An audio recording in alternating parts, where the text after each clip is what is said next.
Now it is the turn of Lagos State Governor Sanwo-Olu to insult Peter Obi. It is your turn now. Peter Obi was at John Hopkins University where he made some comment, complained about the poverty situations in Nigeria.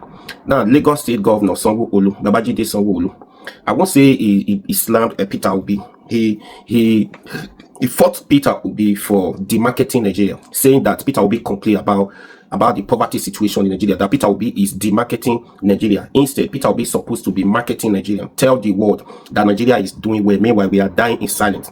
So now, because Peter Obi complained about the situation, poverty situations.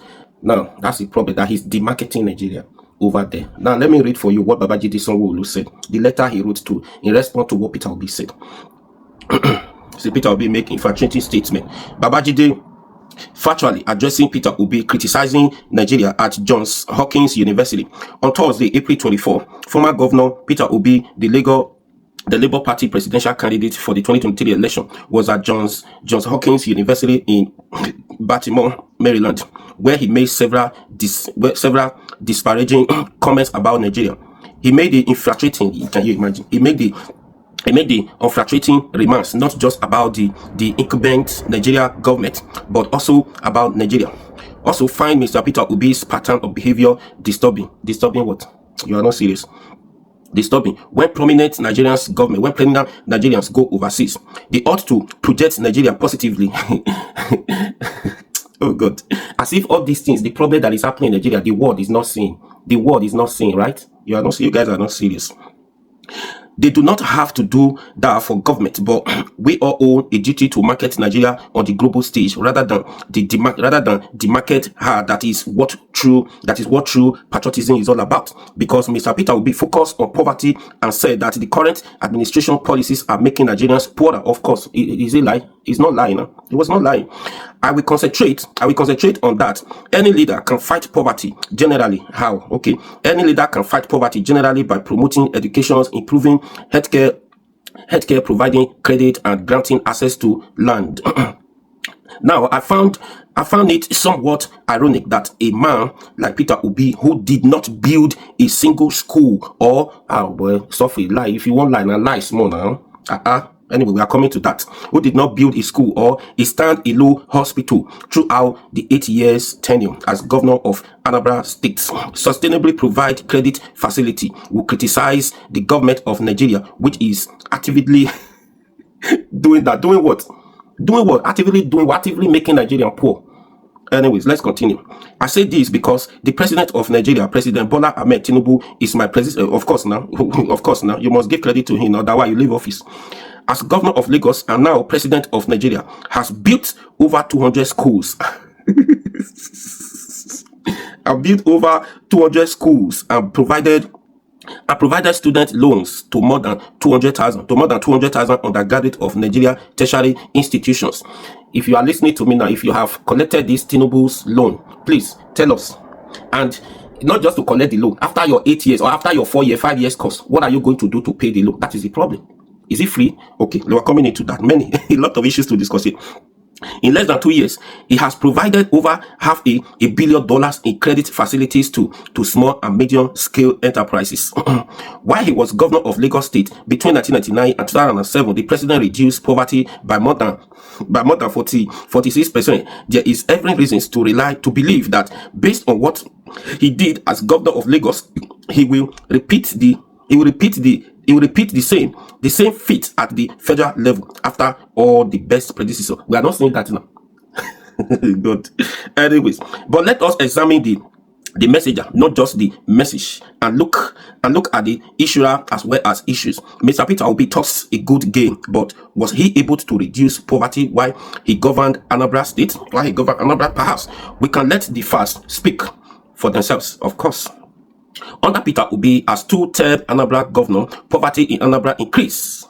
It did not reduce before Peter Obi became Anambra governor on Thursday, June 14, 2007. The poverty rate in Nigeria The poverty rate in Nigeria was 41.4%, but after only 2 years in office, the poverty rate in Anambra jumped to 53.7%. You are lying, Baba. You lie too much. But interesting thing is that 5 years after Peter Obi left office, his successor Wile Obiano reduced the poverty rate in Anambra. No governor has able to do what Peter Obi did in Anambra State. Not in a negative way, positively. No governor. Yes, Soludo is trying now. No governor. Baba, you lie. Leave that talk. I'm not from Anambra State to at least with a C now. Mr. Peter Obi contributed to the increase in poverty in Nigeria. How? In Nigeria, Governor Tinubu, as he then was responsible for lifting millions out of poverty. You are throwing more people into poverty. You are saying you are lifting millions out of poverty. How? Anyways, being that is the case, who should criticize? Everybody have right to criticize Tinubu. Anyways, let's stop there. That's the end of the letter. That's the end of the letter. You see, when we are talking about poverty level, poverty is a national issue caused by the policies of federal government. When we are talking about poverty, state governors state governors, yeah, they can't really do a lot. Now, for example, I give you instances here. The day federal government, Tinubu said subsidy gone, that subsidy gone affect every Nigerians. All of us feel the pains. We are still going through that now. So the Anambra State governor has nothing to do about that. That increased the price of goods and services. Just that policies of Tinubu. It affects a lot of things, which everybody are still going through that now. So Lagos State governor, you can't do anything about that. Anambra State governor can't do anything about it. Do you understand? So the policies of federal government has capacity to cause poverty in every state or reduce poverty in every state. Then what did Peter Obi do? You talk about school. At that time, Peter Obi, according to, even if you listen to Peter Obi, he always say go and verify. A lot of credit has been given to Peter Obi that during his time, his education was number one. Schools, number one. Healthcare, number one. Give him that credit. Do you understand? Give him that credit now. Now, you talk about school. Tinubu is building schools. He said he built over 200, how many schools? 200 schools. You see, the problem is, you are building new schools, right? What of the old ones? The one we had before. So what happens to those ones? Those ones they are outdated. They are not functioning. Our educational system has gone down. Everything, you are building more schools. But those ones, they are not a priority. You are not innovating them. You are not putting them in the right, but you are building more. And you are saying that, in fact. Now, again, if, for example, you have you have 2 cars. Okay, you have 3 cars. For example, you have 3 cars. Those 3 cars, they are 40. They breaks down. Those 3 cars breaks down. And now you leave those 3 cars. You went to go and buy another one, making 4 cars liability, right? Then another person have 1 car, right? So the money you should have, what do you do in that way? If you leave those 3 or 4 cars to go and buy another one, that one is not management. That one is not management. What do? You should have sold 2 and use the money to fix one. Then you can even sell one, use one to fix the other 2. Then you have two cars working perfectly, rather than buying one, leaving those 3 cars breaks down, doing nothing, liability. It's better than somebody who have one, better than that. Do you understand? So the poverty rate in Nigeria is the effect of, or the policies of federal government, not the state governor. State governor they have a lot to do in their own state. The policies of the federal government matters a lot, because there's a lot of things they are not able to do. So you can always bring the poverty rate, the failure of this country, to the federal government. Anyways, that is Sanwo-Olu. So you are talking about Peter Obi demarketing Nigeria, as if what is happening there, the world are not saying what is going on in Nigeria. Mark Zuckerberg was in Nigeria yesterday, speaking to Mr. Afolayan, the film producer. In the process, NEPA took light. He was in Nigeria. In the process, they were having a conversation. NEPA took light. Mike said, this is Nigeria. So that one is not a demarketing, right? He was here in Nigeria. He saw it by himself. Somebody didn't tell him.